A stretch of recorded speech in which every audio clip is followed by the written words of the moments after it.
MMA Boxing Talk here, coming at you with another video. I just want to talk about Nick Diaz in this video. Um, it just made official yesterday that Nick Diaz suspension got reduced quite a bit, and he'll be eligible to fight in the UFC anytime after August 1st, which of course is really, really good news for UFC fans. Now, I um I just read an article that was just saying more of a rumor and just saying that possibly Nick Diaz could face Robbie Lawler in his next fight back in the UFC for the title. Robbie Lawler is the champion at 170, and they had fought before, so this would be their second fight. And in the first fight, this is going way back in 2004. Nick Diaz actually finished Robbie Lawler. He caught him with a nice punch, and Robbie Lawler basically face planted into the canvas, and it was over. So Diaz has beaten him before. Now, of course, that's like 11 years ago or whatever, like more than that now. Way back in 2004, in the earlier days in the UFC. So now I'm just gonna quickly talk about in this video like who I think Diaz might fight, and just his potential matchup. So I just want to throw it out there that I know for a fact, and it's quite obvious at this point, that the UFC, the promotion itself, it only cares about the money. That's all it matters to them. So basically, it wouldn't surprise me at all if they gave the title shot to Nick Diaz. Now, Nick Diaz versus Robbie Lawler is going to generate more pay-per-view numbers than Lawler versus anybody else in that division, unless, of course, a certain former champion, might have been Canadian, possibly the best welterweight of all time, GSP George St. Pierre. If he comes back to fight Lawler, I mean that would be a bigger pay-per-view fight, but that's not certain. GSP returns, so let's put that aside. But Diaz versus Robbie Lawler is the biggest pay-per-view fight. Looking at all the active roster at this moment, I mean the only other fight I could really see being a competitive and interesting fight would be the Robbie Lawler versus Johnny Hendricks 3. Now Hendricks took the first one and defended his title, and won the vacant title that GSP vacated to go into retirement. So Robbie Lawler lost to the vacant belt, and in the rematch, Robbie Lawler got redemption and beat Johnny Hendricks, and then went on to defend the title 2 times in 2 spectacular fights. So he's a great champion, but this isn't about Robbie Lawler. So Nick Diaz, that's the biggest pay-per-view fight, and if that's the fight that happens, it wouldn't surprise me. The UFC wants to make money. That would be a really, really huge fight. They could market that the first time Nick Diaz knocked him out, and I could just picture it now. Nick Diaz talking a whole lot of crap before that fight. And being able to bring up that he knocked him out and he face planted into the ground. So that's kind of that'll be an interesting thing if that fight does happen. Now, I just want to talk about though. I mean, I say the UFC only cares about money, and that's why maybe that fight might take place. But by no means is Nick Diaz not qualified for a title shot. That's for sure.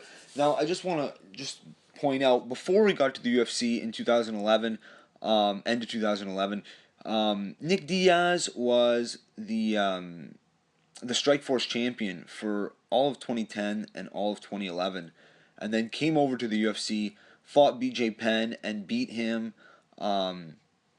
outstriking him almost a little more than double, to be quite honest, looking at the stats here. And then he went on to face, for the interim belt, Carlos Condit, and he lost to Carlos Condit for the interim belt to get a chance to fight GSP. So he lost that one, and then he moved on a year later and ended up fighting GSP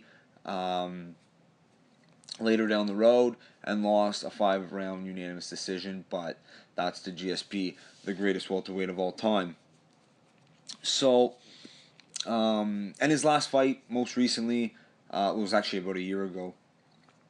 He fought Anderson Silva and lost a 5-round decision, but that ended up being a no contest because Anderson Silva, later on we found out that Anderson Silva tested positive for PEDs, and we found out that Nick Diaz tested positive for marijuana in his system, and that's why he got the 5-year suspension, which is now reduced, and he'll be eligible to fight in August 1st this year. So, and I just want to say that's a total ridiculous suspension. 5 years for having marijuana in your system. I mean, it just doesn't make sense. These are professional combat fighters, and I'm telling you right now, marijuana in your system, it's not going to help you perform any better. Like steroids, Anderson Silva should have got the 5-year suspension because steroids is going to help you a lot more in a fight than marijuana will. So I just want to throw out that, and obviously the Nevada State Athletic Commission finally came to their senses and reduced his term, so he'll be ready to go this year, which is awesome. Now, that would be great if he got the title shot. But if he doesn't, there's still a lot of other good competitors out there for him to face. You got, like I said earlier, Johnny Hendricks, who's beaten the present champ today, as well as lost to him.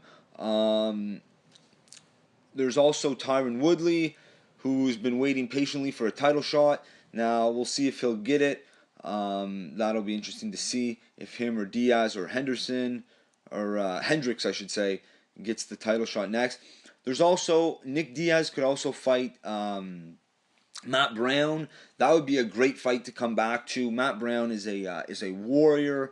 He's always seems to be a top 5 guy in the divisions, which aren't always accurate, but he's a top 5 guy, and he always comes to fight. He's a warrior. He'll grind it out.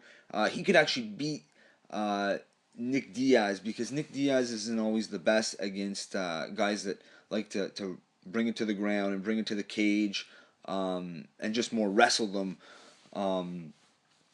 That's how they end it. You can't finish the Diaz brothers, especially Nick.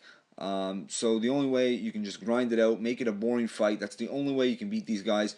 And if you decide to stand and try to trade with Nick Diaz, you're probably going to lose. There's only a short amount of guys, a small list of guys, I should say, that have ever beaten Diaz, unanimous decision, and significantly spent a lot of time on their feet just striking. Carlos Condit, he beat Diaz, but it was a razor close fight, and he spent most of the time on their feet. So it'll be interesting to see. There's a lot of good fights for Nick Diaz. Can't wait for his return. I'll be definitely putting out a video whenever he decides to officially come back and announce the fighter that he's fighting. That'll be great. And it's just another good member and a good phenomenal fighter to add to that welterweight division. So that's good. And that's it for this video. If you like the video, subscribe to the channel. If you agree or disagree with anything I say, don't be shy. Comment in the box below. That's it for MMA Boxing Talk. Have a good one.